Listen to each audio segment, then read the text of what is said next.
Shalom. I want to give all glory, praises, and honor to Yahweh, Bahasham, Yahushai, Bahasham, Rakakadash, and double honors to the elders and apostles at Great Millstone. So let's get started. The title of this one is going to be The People Mourn. I'm just giving the current events that are going on today. I'm seeing a lot of people mourning, so this fits. Proverbs chapter 29, starting at verse 2. When the righteous are in authority, the people rejoice. But when the wicked beareth rule, the people mourn. So, if you scour social media and talk with your friends, family, the general consensus is that people aren't that happy. People are struggling. People are watching the Amalekites basically murk the Ishmaelites over in the Holy Land. People are losing their jobs. Inflation is going through the roof. There's no order in the family structure. People don't know if they're a man or a woman. The world is just in utter chaos. We're basically living in the upside down, and the people are mourning. People are becoming resentful of the government who's sending money to help other countries but not helping their own country and constantly waging war. So the people are in mourning. Why? Because who's in rulership? The wicked. How do we know that? Because the people are mourning. But we can also back that up with scripture to identify that the wicked are in rule. We can go to a very popular scripture these days, Job 9:24. The earth is given into the hand of the wicked. He covereth the faces of the judges thereof. If not, where and who is he? So who is the wicked?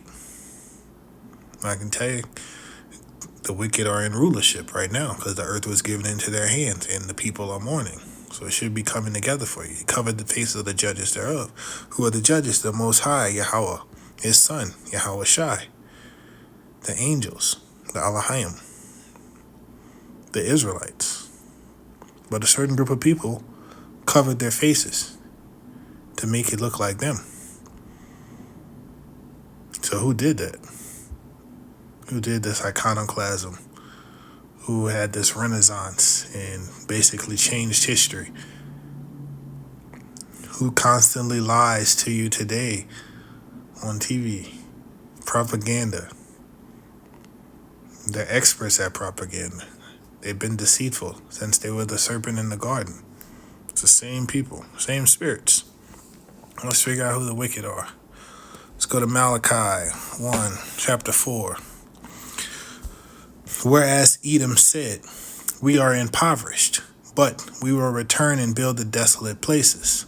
Thus saith Yahweh of hosts, they shall build, but I will throw down, and they shall call them the border of wickedness, and the people whom Yahweh hath indignation forever. So this indignation, that's righteous anger. So he angry with them. So if you read up to verse 3, and it says, and I hated Esau and laid his mountains and his heritage waste for the dragons of the wilderness. So the Most High hated Esau. So he still hates Esau because he doesn't change. The Most High does not change. Okay? So now we identified who the wicked are. They're Esau, Edom. Okay? Now let's figure out, why do people mourn? Like, what is Esau doing? That's so bad. What's making people mourn? Well, let's get an example.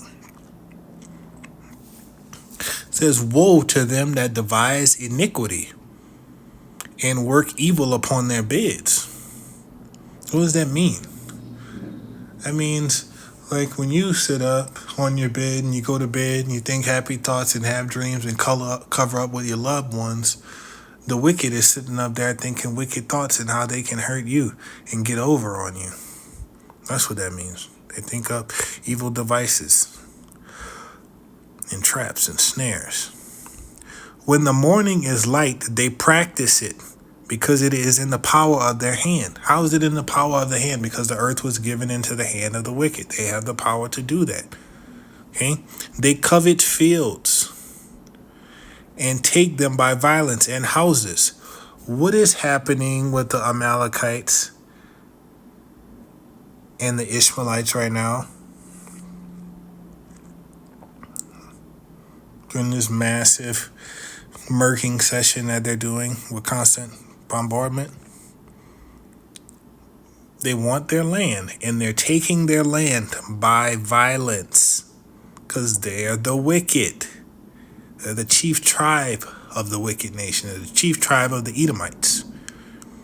And houses, and they take them. So they oppress a man and his house, even a man and his heritage. So what does that mean? How do they oppress a man and his house and even his heritage?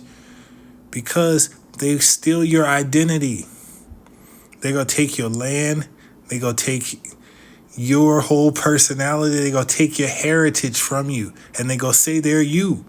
And then they have history to help them, because who controls history? The victor.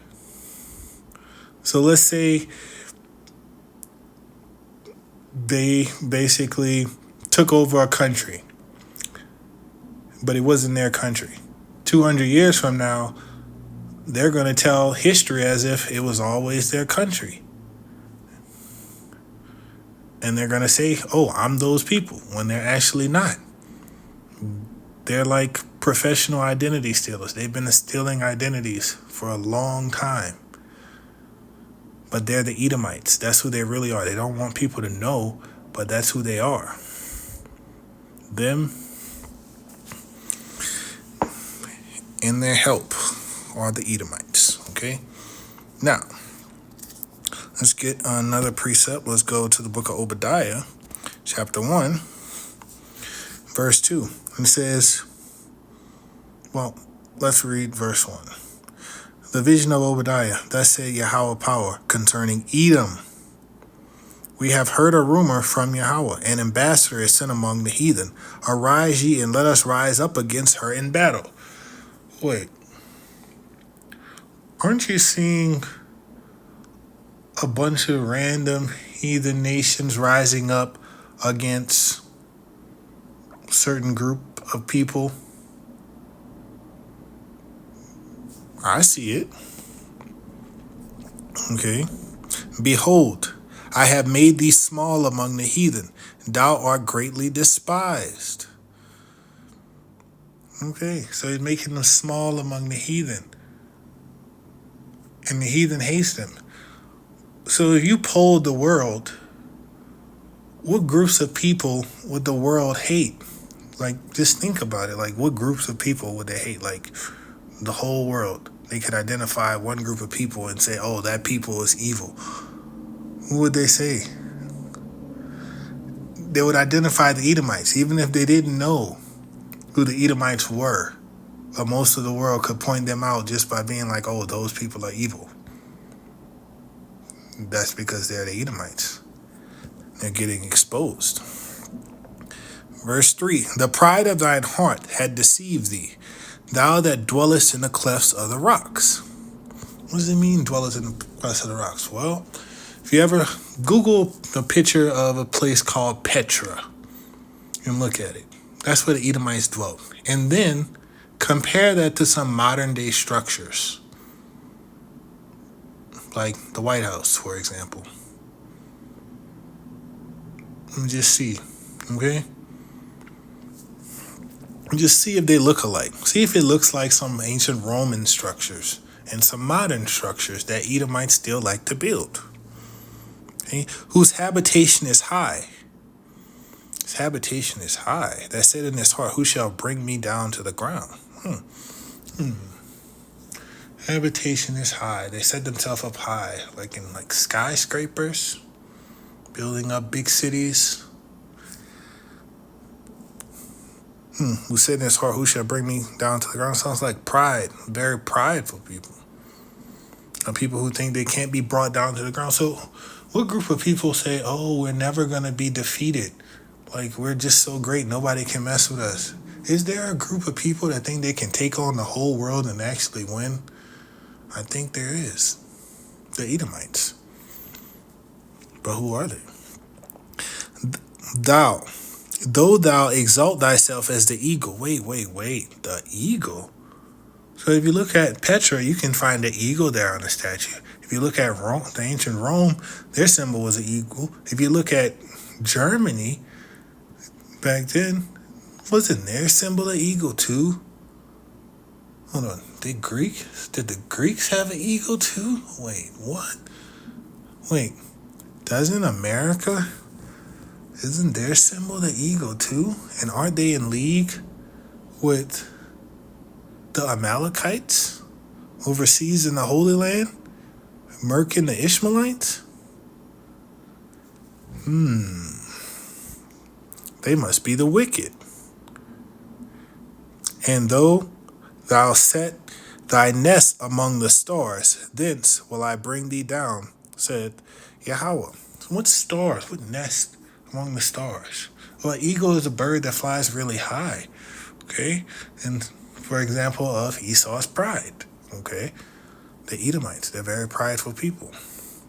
All right? So, what stars could it be talking about? Could it be talking about the stars of the Most High? Could it be talking about having their satellites up there amongst the stars? Possibly. Or it could be talking about the stars of the Most High, the Israelites. So, Revelations verse 12 and 1, and it says, And there appeared a great wonder in heaven, a woman clothed with the sun, and the moon under her feet, and upon her head a crown of 12 stars. So who is this woman? This woman represents Israel. Okay? With the sun, the moon under her feet, was going into wisdom, knowledge, and understanding because Israel has the laws of the Most High. Remember, the law is supposed to be our wisdom. And upon her head a crown of 12 stars, representing who? The 12 tribes of Israel. So, Esau does live among the 12 tribes because we both know, well, we all should know by now, that all the 12 tribes live in the land of the north because all 12 tribes are going to be together. Israel and Judah will walk together because we're supposed to be delivered from the land of the north. So we're all together. Okay? Now, let's go to 2nd Ezra chapter 6, verse 7. It says, Then answered I and said, What shall be the parting asunder of the times? Or when shall be the end of the first and the beginning of it that followed? So basically, when is this life going to be over? Like, this age going to be over? When is the kingdom going to come? Basically. And he said unto me, From Abraham unto Isaac, when Jacob and Esau were born of him, Jacob's hand held first the heel of Esau. For Esau is the end of the world, and Jacob is the beginning of it that followeth. The hand of man is betwixt the heel of the hand. Other question Ezra asks ye not. Okay, so Jacob's hand being on Esau's hand was the representation that Esau was going to be the end of this world and Jacob was going to be the beginning of the next. That was symbolic. And we can go to Genesis and get that. And so we know that Esau is the wicked. We know that the earth is given into the hand of the wicked. And we know that Esau is ruling right now because the people are mourning right now. And the other heathen nations are beginning to hate Esau. Well, they've been hating Esau, but they're starting to fight Esau now. They're turning on Esau. Okay? So let's go. Book of Genesis. Chapter 25. Verse 3.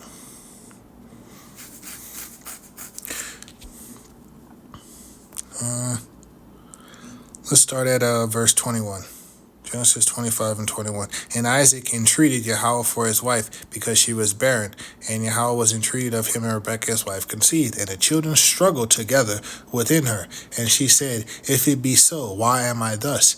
And she went to inquire of Yahweh. How did she inquire of Yahweh? She went to speak to the man of Yahweh. She went to speak to the prophet. Okay, verse 23. And Yahweh said unto her, 2 nations are in thy womb. What 2 nations? Esau and Jacob. Those are the 2 nations. Edom in Israel.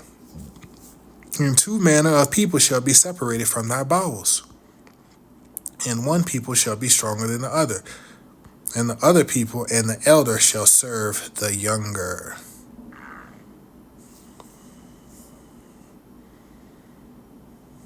So, these two nations have been fighting since they were in their mother's belly. And the younger is supposed to be stronger than the elder. So ultimately, the younger is going to get the victory, which is why what we just read, Jacob had Esau's heel, because eventually he's going to get the victory over Esau. Okay? And when her days to be delivered were fulfilled, behold, there were twins in her womb. And the first came out red, all over like a hairy garment.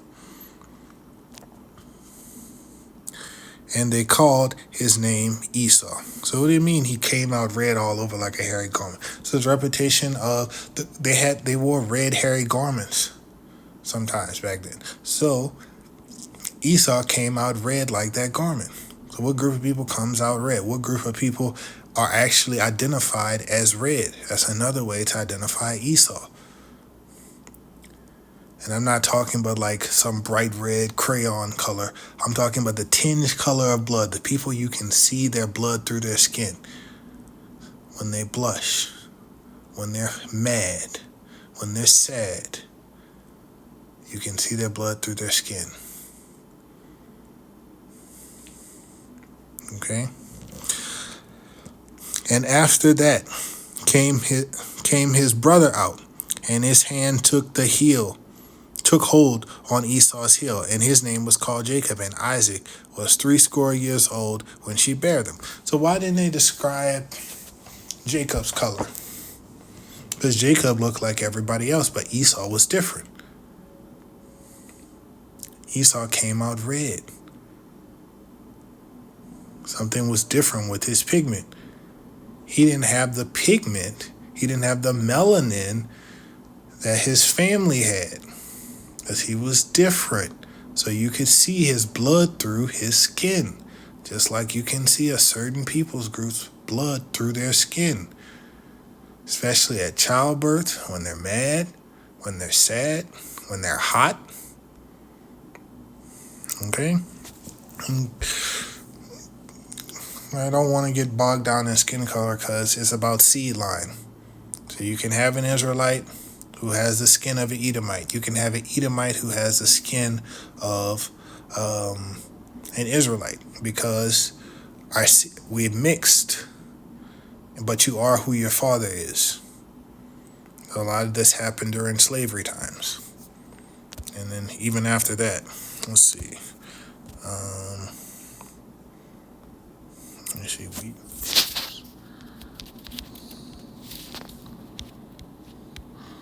Trying to get this parable.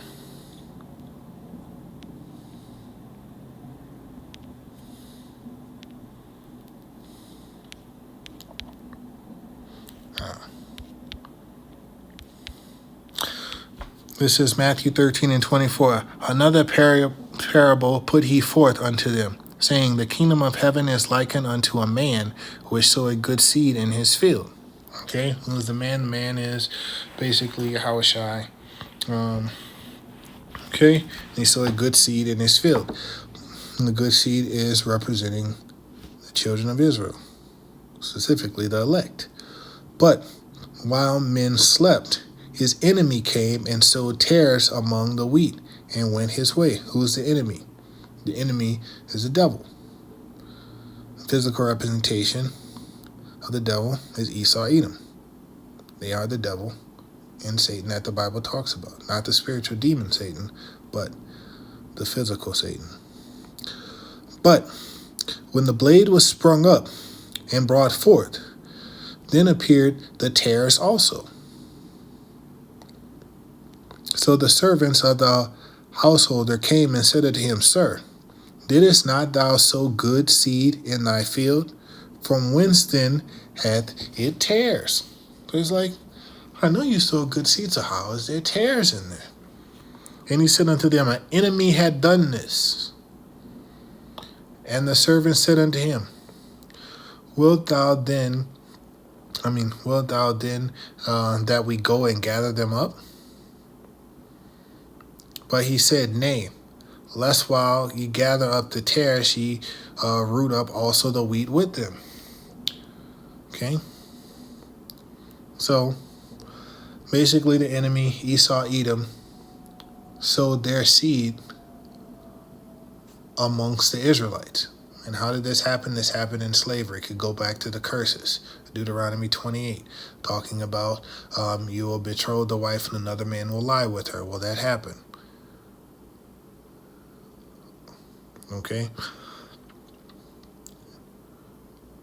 Let both grow together until the harvest. And in the time of the harvest, I will say to the reapers, gather ye together first the tares, and bind them in bundles to burn them. But gather the wheat unto my barn. So the tares being gathered are Edomites that look like Israelites. Okay? And so they are going to go into the lake of fire. Okay? But the wheat, which are the Israelites, the elect of Israel, they're going to be gathered into the chariots. Because remember, not all Israel is going to be saved on this side, but all Israel will be saved in the kingdom eventually. Okay? So let's skip down to 36. The tares explain. Then Yahushua sent the multitude away and went into the house, and the disciples came unto him, saying, Declare unto us the parable of the tares of the field. And he answered and said unto them, He that soweth the good seed is the Son of Man. Speaking of Yahushua. The field is the world, okay, this planet. The good seeds are the children of the kingdom, okay, speaking of the Israelite. But the tares are the children of the wicked one. So who's the wicked? We just discussed this. Esau, Edom is the wicked one. They sowed their seed into Israelite women and brought about tares, okay? The enemy that sowed them is the devil. So the enemy that sowed them is the devil. So we just read that the enemy is the devil. And we know that the devil, in this context, is Esau, Edom. The harvest is the end of the world, which we're closely approaching, because Esau is the end of the world. And Esau is the wicked, and the wicked are in rulership. And the reapers are the angels. As therefore the tares are gathered and burned in the fire, so shall it be at the end of the world. So that's going to be that ICBM nuclear destruction. That's going to create this lake of fire. The Son of Man shall send forth his angels, and they shall gather out of his kingdom all things that offend, and them which do iniquity. Okay, it's very clear. And shall cast them into the furnace of fire. There shall be wailing and gnashing of teeth. Then shall the righteous shine forth as the sun in the kingdom of their Father. Who hath ears to hear, let him hear. All right. So we know that Esau, Edom is the pale man, if you haven't figured that out. All right. I want to give all praises, glory, and honor to Yahweh, Bahasham, Yahweh Shai, Bahasham, Rekakadash. And double honors to the elders and apostles of Great Millstone. Shalom.